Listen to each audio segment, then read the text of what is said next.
Mummy जी, चाय ले लीजिए। अरे कलमुही, तेरे हाथों से तो चाय पीते हुए भी डर लगता है, कहीं इससे तेरा रंग मुझ पर ना चढ़ जाए। अगर इन्हें इतनी ही शर्म होती तो मेरे इतने हैंडसम भाई को इस तरह फंसाती नहीं। बानी और शिवम की लव मैरिज हुई है।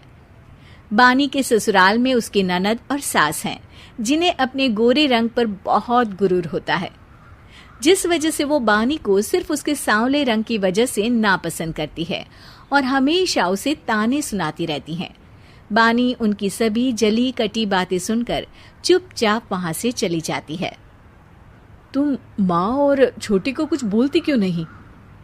मम्मी जी बड़ी हैं, हर छुटकी ना समझ, इस तरह उन्हें उल्टा जवाब देना सही नहीं।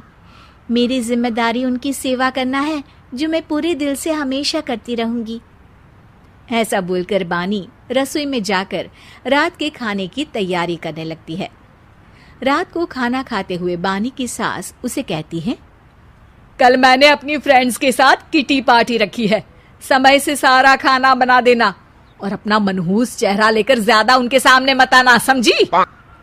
माँ, बानी आप दोनों की कितनी परवाह करती है, फिर भी आप उससे इतना बुरा व्यवहार क्यों करती हैं? अरे एक तो लव मैरिज करके इस कलमुही को हमारे सर पर लाकर बिठा दिया और अब हम इसे कुछ बोल भी नहीं सकते क्या?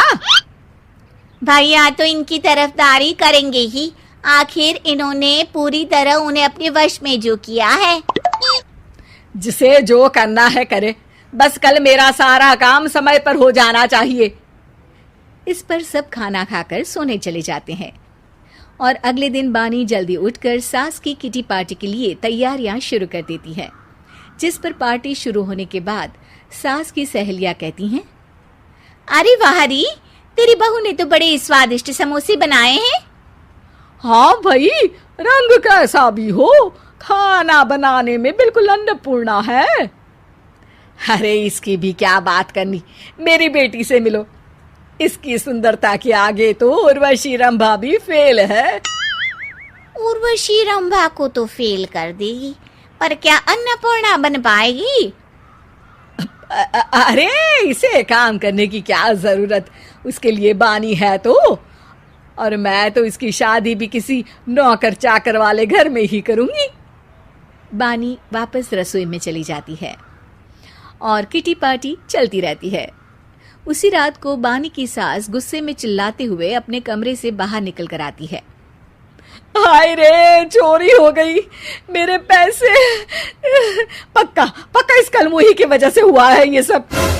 अरे क्या हुआ माँ, कौन सा आसमान टूट गया? अरे आसमान तो उसी दिन टूट गया था जब तू इस कलमुही से शादी करके इसे घर में ले आया था। खुद तो आई ही, अपने साथ साथ मनहूसियत का काला साया भी मेरे घर ले आई। अरे हुआ क्या माँ? अरे मेरी तिजोरी में रखे पैसे कहीं गायब हो गए, सुबह ही देखा, अरे यहीं रखे थे। क्या आप मुझ पर चोरी का इल्जाम लगा रही हैं?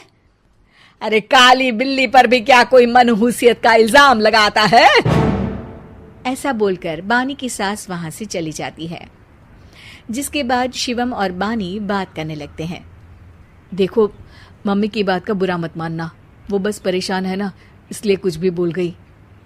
वो परेशान नहीं, मुझसे नफरत की वजह से ऐसा बोलकर गई हैं। उन्हें मैं हमेशा एक आंख नहीं सुहाती।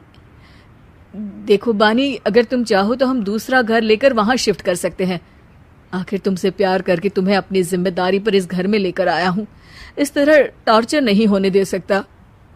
अगर आप साथ हैं तो मुझे किसी चीज की टेंशन नहीं, और आखिर वो हमारी बुजुर्ग हैं, हम उन्हें और छुटकी को इस तरह अकेले छोड़कर कैसे जा सकते हैं?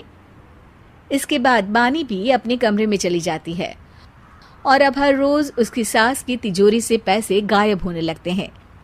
इसी तरह कुछ समय बीत जाता है और वो हर बार हर चीज का इल्जाम बानी पर लगाती है, पर बानी कभी कुछ भी नहीं बोलती। कलमुही नास पीटी, बहू को घर की लक्ष्मी बोलते हैं, ये तो पनौती बनकर आई है, पनौती। एक रात बानी की सास को आधी रात में प्यास लगती है, तो वो पानी पीने रसोई की तरफ जाती है। तभी उसे अपनी बेटी के कमरे में कुछ आवाज सुनाई देती है। हाँ हाँ, मैंने मम्मी की तिजोरी से हर रोज थोड़े थोड़े पैसे निकाल कर हम दोनों के लायक खूब पैसे इकट्ठे कर लिए हैं। और मम्मी आज तक उस सब के लिए भाभी को ही जिम्मेदार समझती है। तुम बस जल्दी से आकर मुझे यहाँ से ले जाओ और हम कहीं दूर जाकर शादी कर लेंगे। मम्मी को कुछ पता नहीं चलेगा, सब मुसीबत खत्म।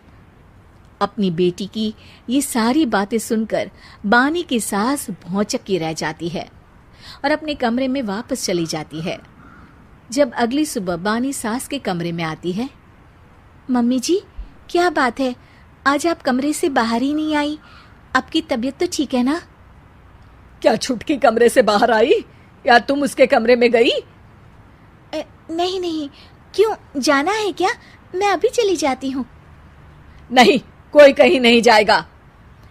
इस पर वो बानी को साथ लेकर कमरे से बाहर आती है, जहाँ शिवम भी होता है। वहाँ उसकी सास बोलती है, छुटकी मेरी तिजोरी के सारे पैसे लेकर अपनी माँ के बारे में कोई ख्याल करे बिना किसी लड़के के साथ घर छोड़कर चली गई। और बहू, तुमने मुझ जैसी सास की सेवा करने के लिए अपने ही पति के साथ दूसरे घर जाने से मना कर दिया। मैंने हमेशा तुम्हारा रंग देखा, अच्छा ही नहीं, जो मेरी सबसे बड़ी गलती है। मुझे माफ कर दे बेटा। और इसके बाद बानी की सास कभी अपनी बहू की तारीफ करते थकी नहीं।